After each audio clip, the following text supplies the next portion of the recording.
Police സേനയിലെ ക്രിമിനലുകളെ പുറത്താക്കുക എന്ന് ആവശ്യപ്പെട്ടുകൊണ്ട് SDPI ഈ വരുന്ന 16-ാം തീയതി സെക്രട്ടേറിയറ്റ് ധർണ നടത്തുകയാണ്. ഈ വാർത്താ സമ്മേളനത്തിൽ പങ്കെടുക്കുന്നത് സംസ്ഥാന സെക്രട്ടറിമാരായ ജോൺസൺ കണ്ടഞ്ചിറ, അൻസാരി ഏനാത്ത്, സംസ്ഥാന സമിതി അംഗം പ്രാവുച്ചമ്പല അഷ്റഫ്, ജില്ലാ ജനറൽ സെക്രട്ടറി സലീം കരമന എന്നിവരാണ്.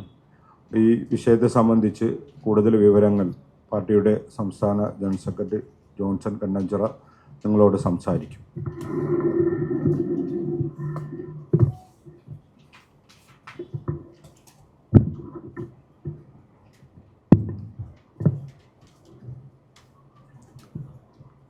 നമ്മുടെ സംസ്ഥാനത്ത് ബഹുമാന്യനായ മുഖ്യമന്ത്രി പിണറായി വിജയൻ്റെ ഭരണം മുഖ്യമന്ത്രി പദത്തിനോടൊപ്പം തന്നെ ആഭ്യന്തരം കൂടി കൈകാര്യം ചെയ്യുന്ന ബഹുമാന്യനായ മുഖ്യമന്ത്രിയുടെ പിഴവുകൾ അത് ബോധപൂർവമാണ് എന്ന് പല പ്രാവശ്യം കേരള പൊതുസമൂഹം ചർച്ച ചെയ്തിട്ടുള്ളതാണ്. പോലീസിനെ ഇങ്ങനെ കടിഞ്ഞാണില്ലാതെ തുറന്നുവിട്ട് മറ്റു പലർക്കും വേണ്ടി പോലീസിനെ ഉപയോഗിച്ച് സ്വന്തം മുഖം രക്ഷിക്കുന്ന കുടിലമായ ഒരു തന്ത്രം കേരളത്തിൻ്റെ ബഹുമാന്യനായ മുഖ്യമന്ത്രി കുറേ വർഷങ്ങളായി ഇവിടുത്തെ പൊതുസമൂഹത്തിന് ബോധ്യപ്പെടുന്ന തരത്തിലും അല്ലാതെയുമൊക്കെ അവിശുദ്ധ കൂട്ടുകെട്ടോടുകൂടി നമ്മുടെ സംസ്ഥാനത്ത് നടപ്പിലാക്കിക്കൊണ്ടിരിക്കുകയാണ്. നമുക്കറിയാം, ഇപ്പോൾ തന്നെ പുറത്തു വന്ന CCTV ദൃശ്യങ്ങൾ, ആ ദൃശ്യങ്ങളിൽ എത്ര ക്രൂരമായാണ് ഒരു പൊതുപ്രവർത്തകൻ കൂടിയായ ശ്രീജിത്തിനെ ആക്രമിക്കുന്നത് എന്നത് നമ്മൾ കണ്ടു കഴിഞ്ഞതാണ്. അത് പുറത്തു വന്നതുകൊണ്ട് മാത്രം നമ്മുടെ ശ്രദ്ധയിലും മാധ്യമങ്ങളും ചാനലുകളും സോഷ്യൽ മീഡിയ അടക്കം ചർച്ച ചെയ്ത കാര്യങ്ങളാണ്. പുറത്തു വരാത്ത എത്രയോ പീഡനങ്ങൾ നമ്മുടെ സംസ്ഥാനത്ത് നിർബാധം തുടർന്നുകൊണ്ടിരിക്കുകയാണ്. അതിനുശേഷം ഇങ്ങോട്ട് വലിയ നിയമപോരാട്ടം നടത്തിയിട്ടാണ് അദ്ദേഹത്തിന് അതിൻ്റെ CCTV ദൃശ്യം പൊതുസമൂഹത്തിനെ കാണിക്കാൻ ലഭിച്ചത് എന്ന് തുറന്നു പറയുമ്പോൾ അത് എത്ര വർഷത്തെ പിന്തുണ, എത്ര വർഷത്തെ അധ്വാനം ഒക്കെ ആ ഒരു ടീമിൻ്റെ ഇടപെടലുകളൊക്കെയാണ് നമ്മുടെ മുമ്പിൽ പറഞ്ഞുകൊണ്ടിരിക്കുന്നത്.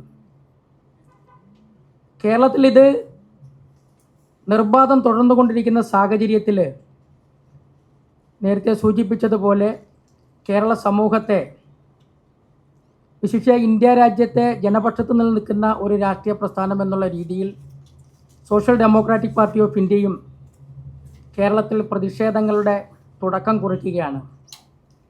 പോലീസ് സേനയിലെ ക്രിമിനലുകളെ പുറത്താക്കുക എന്ന ക്യാമ്പയിൻ ഈ മാസം 16-ാം തീയതി ചൊവ്വാഴ്ച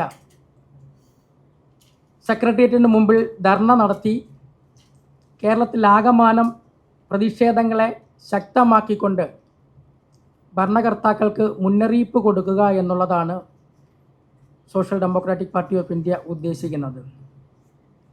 നമുക്കറിയാം, ബഹുമാന്യനായ മുഖ്യമന്ത്രി 2022 ഡിസംബർ തിരുവനന്തപുരം ജില്ലയിൽ പോലീസ് പെൻഷനേഴ്സ് അസോസിയേഷൻ്റെ സമ്മേളനം മുഖ്യമന്ത്രി ഉദ്ഘാടനം ചെയ്തപ്പോൾ പറഞ്ഞ വാക്കുകൾ മാധ്യമങ്ങളിലൂടെയും അല്ലാതെയുമൊക്കെ നമ്മുടെ മുമ്പിലുണ്ട്.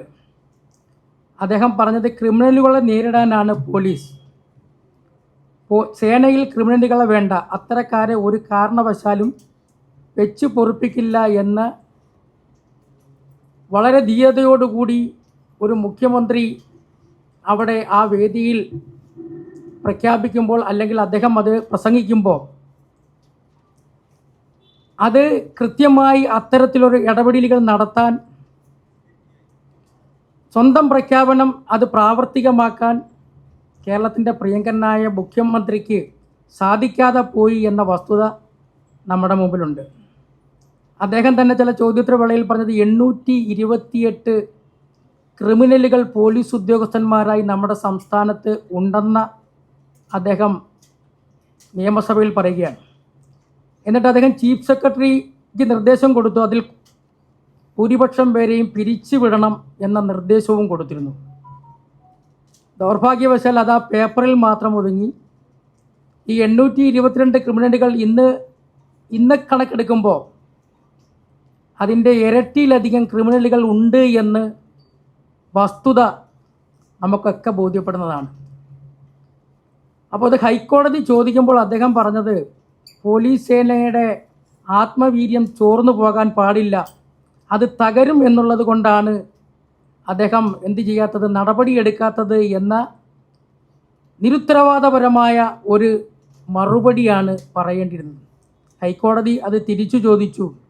എങ്ങനെയാണ് പോലീസ് അതിക്രമം കാണിച്ചാലും ആത്മവീര്യം തകരാൻ അവരെ സംരക്ഷിക്കണമെന്നാണോ പറയുന്നത്? ചെയ്ത തെറ്റിന് നടപടിയെടുത്താൽ അതെങ്ങനെയാണ് ആത്മവീര്യം ചോർന്നു പോവുക എന്ന് ഹൈക്കോടതി തിരിച്ചു ചോദിച്ചതും ഒക്കെ നമ്മുടെ മുമ്പിൽ പകൽ പോലെ വ്യക്തമാണ്. നമുക്കറിയാം, ഇപ്പോൾ സംസ്ഥാനത്താകമാനം എല്ലാ പോലീസ് സ്റ്റേഷനുകളിലും CCTV ക്യാമറകൾ 24 മണിക്കൂറും പ്രവർത്തിക്കുന്ന ക്യാമറകൾ അവിടെ സ്ഥാപിക്കണം എന്ന കോടതി വിധിയുണ്ട്. അതുപോലെ തന്നെ സുപ്രീം കോടതി വിധി ഇന്ത്യയിലെ മുഴുവൻ പോലീസ് സ്റ്റേഷനുകളിലും CCTV ക്യാമറകൾ സ്ഥാപിച്ചുകൊണ്ട് ജനങ്ങൾക്കൊക്കെ പോലീസ് സ്റ്റേഷനിൽ എന്താണ് നടക്കുന്നത്, അല്ലെങ്കിൽ അധികാരികൾക്ക് എന്താണ് അവിടെ നടക്കുന്നത് എന്ന് കാണാനുള്ള, ബോധ്യപ്പെടാനുള്ള ഒരവസരം സുപ്രീം കോടതി പറഞ്ഞിട്ട് പോലും നിരസിക്കുന്ന സാഹചര്യത്തിലൂടെയാണ് നമ്മളൊക്കെ കടന്നു പോകുന്നത്. ഇപ്പോൾ നമുക്കറിയാം, കസ്റ്റഡി മരണവും വധശ്രമവും ബലാത്സംഗവും സ്ത്രീകളോട് ഉള്ള സമീപനവുമൊക്കെ വളരെ മോശമായി. മോഷണക്കുറ്റമടക്കം ഓരോ പോലീസുകാരനിൽ നിന്നും ആരോപിക്കപ്പെടുന്ന കുറ്റങ്ങൾ, അതിൽ ശിക്ഷ അനുഭവിക്കുന്നവർ, കസ്റ്റഡിയിൽ ഉള്ളവരൊക്കെ ഒരുപാട് പേർ നിർലോഭം ഇവിടെ വിഹരിക്കുന്ന, അവർക്ക് സംരക്ഷണം ഒരുക്കുന്ന ഒരു തരത്തിലേക്ക് കേരളത്തിൻ്റെ ഭരണം കൂപ്പുകുത്തി എന്ന് ഈ അവസരത്തിൽ SDP നിങ്ങളോട് പറയുകയാണ്. നമുക്കറിയാം, ഇന്നിപ്പോൾ ഭരിക്കുന്നത് ഫാഷിസവും ഭരണകക്ഷി രാഷ്ട്രീയവും അസോസിയേഷനും ചേർന്ന് നടക്കുന്ന ഒരു വലിയ മാഫിയാവൽക്കരണമാണ് ഇന്ന് കേരളത്തിൽ കണ്ടുകൊണ്ടിരിക്കുന്നത് എന്ന വളരെ ദയനീയമായ ആ സമയത്ത് കൂടി നമ്മൾ കടന്നു പോകുക. നമുക്കറിയാം, ബലാത്സംഗത്തിന് കേസിലെ പരാതിക്കാരിയെ വധിക്കാൻ ശ്രമിച്ച കേസും വിജിലൻസ് കേസും അടക്കം 14 കേസുകളിൽ അച്ചടക്ക നടപടി നേരിട്ട ഉദ്യോഗസ്ഥനാണ് ദൗർഭാഗ്യവശാൽ ക്രൈംബ്രാഞ്ചിൻ്റെ ശിവശങ്കരൻ എന്ന ഉദ്യോഗസ്ഥൻ. അദ്ദേഹം ഇപ്പോഴും സർവീസിലിരുന്ന് ജോലി ചെയ്യുന്നു. ഹൈക്കോടതിയുടെ നിർദ്ദേശം പലപ്പോഴായി വന്നിട്ടുണ്ട്. 18 കേസുകളിൽ പ്രതിയായ ഇൻസ്പെക്ടർ ശ്രീമോനെതിരെ തെളിഞ്ഞത് 18 കേസുകൾ, ഹൈക്കോടതി വിധി പറഞ്ഞ കേസുകൾ. അതൊക്കെ ബോധ്യപ്പെട്ടതിൻ്റെ അടിസ്ഥാനത്തിൽ ഉത്തരമേഖല IG അദ്ദേഹത്തെ സർവീസിൽ നിന്നും പിരിച്ചുവിടുന്ന ആ സന്ദർഭത്തിൽ പോലീസുകാർക്ക് വീണ്ടും അതുവഴി തിരിച്ചു കയറാൻ അപ്പീൽ എന്ന ഒരു സ്വാതന്ത്ര്യം കൂടി കൊടുക്കുമ്പോൾ അതിനെ തിരിച്ചു കയറ്റാൻ വിജയ് സാക്കറെ എന്ന ഉദ്യോഗസ്ഥൻ അദ്ദേഹത്തെ തിരിച്ച് സർവീസിലേക്ക് എടുക്കുകയും ചെയ്യുന്നു. അങ്ങനെ ഒരുപാട് ഉത്തരവാദിത്തങ്ങൾ ബോധപൂർവം വരുത്തിയ ഒരു ഉദ്യോഗസ്ഥനാണ് ഗിരീഷ് ബാബു. അദ്ദേഹത്തെ മുൻ കമ്മീഷണറായിരുന്ന CH നാഗരാജ് പിരിച്ചുവിട്ടു. നേരത്തെ ഞാൻ സൂചിപ്പിച്ച പോലെ തന്നെ ഈ ഗിരീഷും അദ്ദേഹത്തിൻ്റെ അപ്പീൽ പരിഗണിച്ച് സർവീസിൽ തിരിച്ചെടുത്തു. അത് കഴിഞ്ഞിട്ട് ദിവസങ്ങൾക്കുള്ളിൽ അദ്ദേഹം വീണ്ടും ഇത്തരം ഇടപെടലുകൾ നടത്തിയതുകൊണ്ട് അദ്ദേഹത്തെ കസ്റ്റഡിയിലെടുക്കുന്ന സമീപനം പോലും പോലീസിൻ്റെ ഭാഗത്ത്.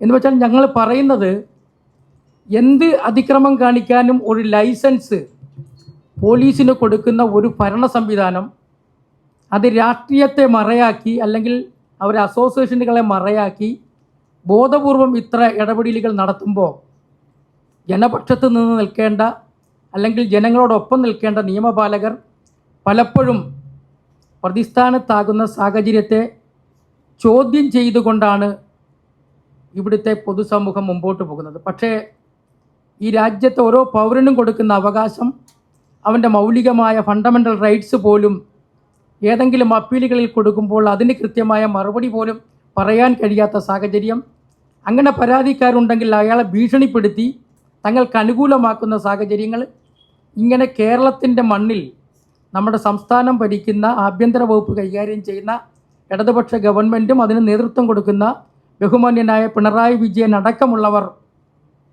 ഇതിൽ കൃത്യമായ നടപടിയുമായി മുമ്പോട്ട് പോകണം എന്നാണ് SDP ഈ അവസരത്തിൽ ആവശ്യപ്പെടുന്നത്. ഇപ്പോൾ നമ്മൾ സെക്രട്ടേറിയറ്റിന് മുമ്പിൽ 16-ാം തീയതി നടക്കുന്ന ധർണ ആ ഒരു പ്രതിഷേധത്തിൻ്റെ തുടക്കം മാത്രമാണ്. ഞങ്ങളെ സംബന്ധിച്ചോളം ഞങ്ങൾ ഒരു രാഷ്ട്രീയ പ്രസ്ഥാനം എന്നുള്ള രീതിയിൽ ഒരുപാട് കണക്കുകളൊക്കെ നമ്മുടെ കൈകളിലുമൊക്കെ ഉണ്ട്. അത് അത്രയും വിശാലമായി പരത്തി പറയാൻ കഴിയുന്ന ഒരു വേദിയല്ല എന്ന ബോധ്യവും നമുക്കുണ്ട്. ഇതൊക്കെ ഗവൺമെൻറ് രേഖകളിലും ഗവൺമെൻറ്റിൻ്റെ കൈകളിലുമൊക്കെ കൃത്യമായ കണക്ക് പലപ്പോഴും ചില സന്ദർഭ വേളയിൽ നിയമസഭയിലൊക്കെ മറുപടി പറയുമ്പോൾ ഇവർക്ക് പറയേണ്ടിയും വന്നിട്ടുണ്ട്.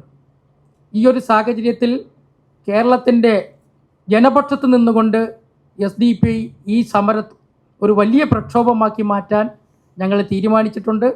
അതിൻ്റെ ഭാഗമാണ് ഈ മാസം 16-ാം തീയതി നടക്കുന്ന സെക്രട്ടേറിയറ്റിന് മുമ്പിൽ നടക്കുന്ന 11 മണി മുതൽ ആരംഭിക്കുന്ന സംസ്ഥാന കമ്മിറ്റി നേതൃത്വം കൊടുക്കുന്ന ധർണ.